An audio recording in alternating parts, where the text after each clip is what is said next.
Assalamualaikum warahmatullahi wabarakatuh. Salam sejahtera bagi kita semua. Perkenalkan nama saya Nunung Purnamasari dengan NIM 8600625159 dari Prodi PGSD S1 UPBJJ Bandar Lampung. Baik, di sini saya akan mempresentasikan rencana pelaksanaan pembelajaran atau RPP. Berikut ini adalah tahapan saya membuat RPP yang telah saya upload di tugas 3A.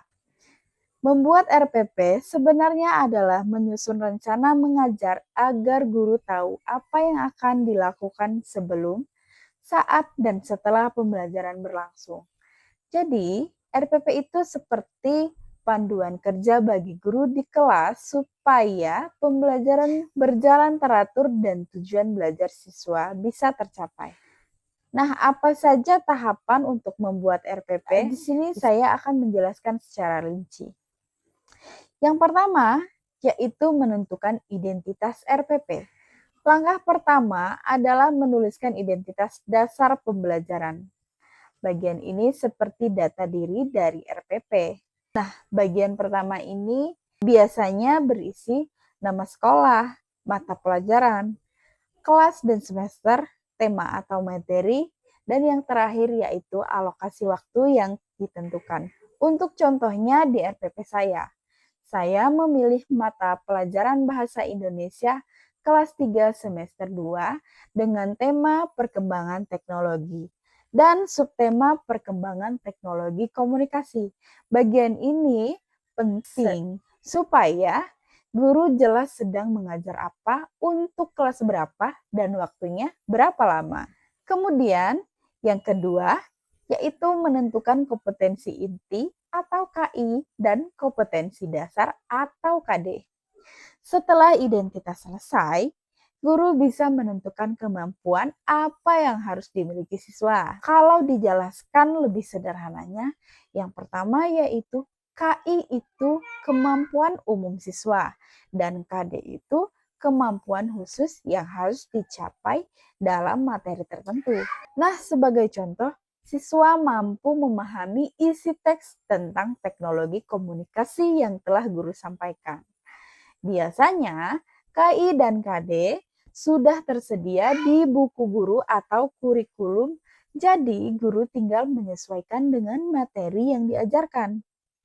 Dan kemudian ada yang ketiga, yaitu menentukan indikator pembelajaran. Indikator adalah tanda bahwa siswa sudah memahami pelajaran. Guru harus berpikir, nanti setelah belajar, siswa bisa apa ya? Nah, untuk contohnya, yaitu siswa harus bisa menyebutkan alat komunikasi zaman dahulu. Kemudian juga bisa menjelaskan manfaat dari alat komunikasi tersebut. Kemudian juga yang terakhir yaitu bisa membandingkan alat komunikasi lama dan alat komunikasi zaman modern. Nah, indikator membantu guru mengetahui apakah tujuan pembelajaran tercapai atau belum. Kemudian yang keempat, yaitu menentukan tujuan pembelajaran. Tujuan pembelajaran menjelaskan hasil yang ingin dicapai setelah siswa belajar. Biasanya ditulis dengan kalimat sederhana dan lebih jelas. Di sini saya mengambil contoh, setelah pembelajaran selesai, siswa mampu menjelaskan perkembangan teknologi komunikasi dengan baik dan benar. Nah, tujuan ini penting karena menjadi arah utama pembelajaran. Jadi, guru tidak mengajar secara asal, tetapi punya target yang lebih jelas. Kemudian yang kelima, yaitu menentukan materi pembelajaran. Setelah tahu tujuan pembelajaran, guru mulai memilih materi yang akan diajarkan. Materi apa saja yang harus diajarkan? Materi harus sesuai dengan usia siswa, kemudian kemampuan siswa, dan juga tujuan pembelajarannya. Contohnya pada tema yang telah saya ambil, yaitu tema teknologi komunikasi. Di situ ada yang namanya pengertian komunikasi. Terus juga alat komunikasi zaman dahulu seperti surat, telegram, telepon, dan handphone. Nah, setelah alat komunikasi yang disampaikan, biasanya guru juga sudah menyiapkan contoh gambar, teks bacaan, latihan soal, atau video pembelajaran. Tujuannya ini apa? Tujuannya supaya siswa lebih mudah bisa memahami materi yang disampaikan oleh guru. Kemudian, yang keenam, yaitu menentukan metode pembelajaran.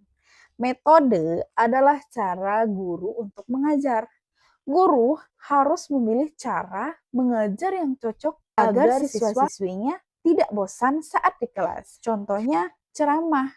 Guru harus bisa menjelaskan materi dengan menarik. Kemudian ada sesi tanya jawab. Siswa juga harus aktif untuk menjawab. Kemudian yang ketiga ada yang namanya diskusi.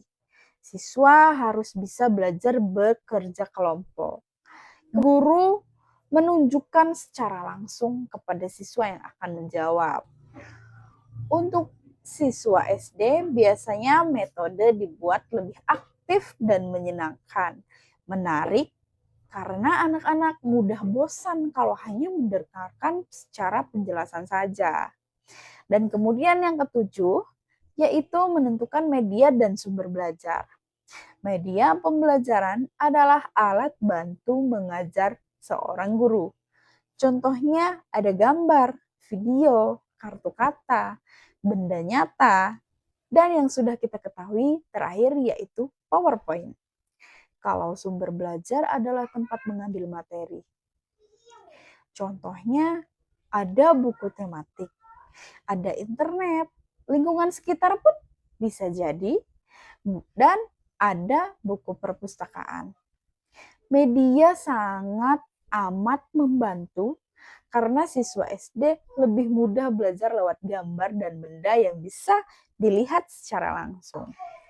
Kemudian yang kedelapan, yaitu menyusun langkah-langkah pembelajaran. Ini adalah bagian paling penting dalam RPP karena berisi urutan kegiatan mengajar. Biasanya dibagi menjadi 3 bagian. Yang pertama yaitu kegiatan pendahuluan, yang kedua kegiatan inti, dan yang ketiga kegiatan penutup. Nah, apa saja isi dari kegiatan pendahuluan? Bagian awal sebelum materi biasanya diawali dengan salam, kemudian berdoa, kemudian juga absensi atau mengecek kehadiran, kemudian ada apresiasi. Dan yang kelima, yaitu menyampaikan tujuan belajar. Apresiasi artinya menghubungkan materi baru dengan pengalaman siswa. Contohnya, siapa yang pernah menggunakan handphone atau menelpon? Guru bertanya kepada siswa. Tujuannya agar siswa lebih tertarik dan siap untuk belajar. Kemudian di kegiatan inti adalah bagian utama pembelajaran. Di sini siswa mulai membaca, mengamati, berdiskusi, bertanya, bahkan mengerjakan tugas. Contohnya, siswa mengamati gambar alat komunikasi. Kemudian siswa membaca teks. Dan juga siswa membandingkan surat dan handphone. Lalu, presentasi hasil diskusi. Pada bagian ini, guru harus membuat siswa aktif, bukan hanya diam untuk mendengarkan. Dan yang ketiga, yaitu kegiatan penutup. Bagian akhir dari pembelajaran. Biasanya berisi menyimpulkan materi, kemudian ada refleksi, evaluasi, memberi motivasi, dan doa penutup. Contohnya, guru bertanya, hari ini kita belajar apa?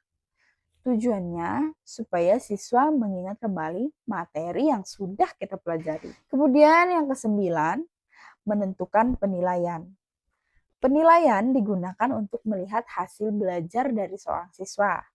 Penilaian tidak hanya nilai ujian, tetapi juga sikap dan keterampilan siswa. Biasanya ada 3 penilaian. Yang pertama, penilaian sikap. Di penilaian sikap ini siswa harus disiplin, bertanggung jawab, dan kerjasama. Kemudian yang kedua yaitu penilaian pengetahuan. Agar supaya siswa bisa mengerti apa yang telah kita ajarkan, kita harus memberikan tugas seperti latihan soal misalnya. Ada pilihan ganda, esai, atau uraian. Nah, yang ketiga yaitu penilaian keterampilan.